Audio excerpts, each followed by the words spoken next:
ഇന്ന് തന്നെ ഡൗൺലോഡ് ചെയ്യൂ. കാണൂ നിങ്ങളുടെ ഫേവറേറ്റ് ഷോസ്. ചെയ്യാനുള്ള പൂജകളുടെ കാഠിന്യത്തെ കുറിച്ച് നിന്നോട് പറഞ്ഞിട്ടുണ്ടായിരുന്നില്ലേ? പിന്നെ നീ എന്താ ഈ കാണിക്കുന്നേ? വിശന്നിട്ടാ അമ്മേ. ഓരോ വൃത്തികേടുകൾ കാണിച്ചു കൂട്ടുമ്പോഴേ വിശപ്പുണ്ടാകുമെന്ന് ഓർക്കണമായിരുന്നു. ഇനി 41 ദിവസം കഴിഞ്ഞിട്ടല്ലാതെ ഇതൊന്നും നിനക്ക് വിധിച്ചിട്ടില്ല. ചെല്ല്, ഗാധമോള് പൂജാമുറിയിലുണ്ട്. ഗാധമോളുടെ കൂടെ പോയിരുന്ന് ഉപവാസം അനുഷ്ഠിച്ചോ? പറഞ്ഞത് കേട്ടില്ലടി.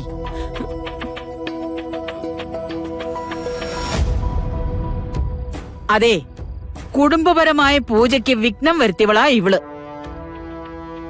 അവളെ ഭക്ഷണം കഴിപ്പിക്കാനോ പൂജയിൽ നിന്ന് വിലക്കാനോ എന്തെങ്കിലും ഉദ്ദേശം നിങ്ങൾക്ക് രണ്ടുപേർക്കുണ്ടെങ്കില് ഇവളിരിക്കുന്ന അതേ അവസ്ഥയില് നിങ്ങളും ഇരിക്കേണ്ടി വരും.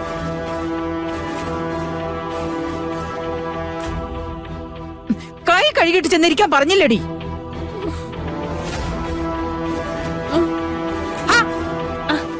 അത് വായിൽ തൊട്ടുപോകരുത്. നവീൻ ഭക്ഷണം കഴിക്കാതെ പോയപ്പോ അവരെല്ലാരും കൂടി എഴുന്നേറ്റ് പോയി. എനിക്ക് ഭക്ഷണം വിലക്കിയപ്പോ നിങ്ങൾക്കൊന്നും എഴുന്നേക്കാൻ തോന്നിയില്ലല്ലോ.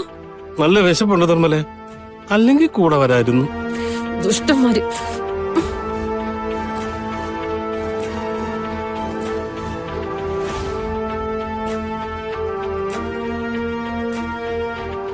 മോളെ, നീ കഴിക്കാൻ നോക്കടി.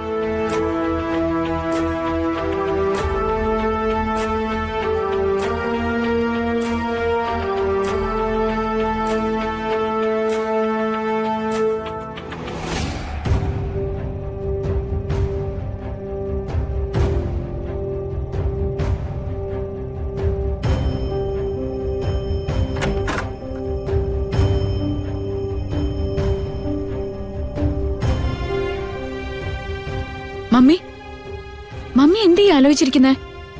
ഒന്നുമില്ല മോളെ, ഓഫീസിലെ 1-2 കാര്യങ്ങള്. മമ്മി, ആ കൃഷ്ണയെ വിളിച്ചിരുന്നോ? ഇല്ല. അതെന്താ വിളിക്കാതിരുന്നേ? അവിടെ എന്താ നടക്കുന്നേന്ന് അറിയണ്ടേ? അവിടെ വിശേഷിച്ച് എന്ത് നടക്കാനാ? പൂജയല്ലേ. പൂജ മാത്രല്ല, ശാപത്തിന്റെ കാര്യങ്ങളും അറിയണ്ടേ? ഏത് നിമിഷവും പാമ്പ് കൊത്തി മരിക്കാവുന്ന അവസ്ഥയിലല്ലേ അവള്? അവള് ചത്ത ആ നിമിഷം തന്നെ നമ്മളത് അറിയണ്ടേ?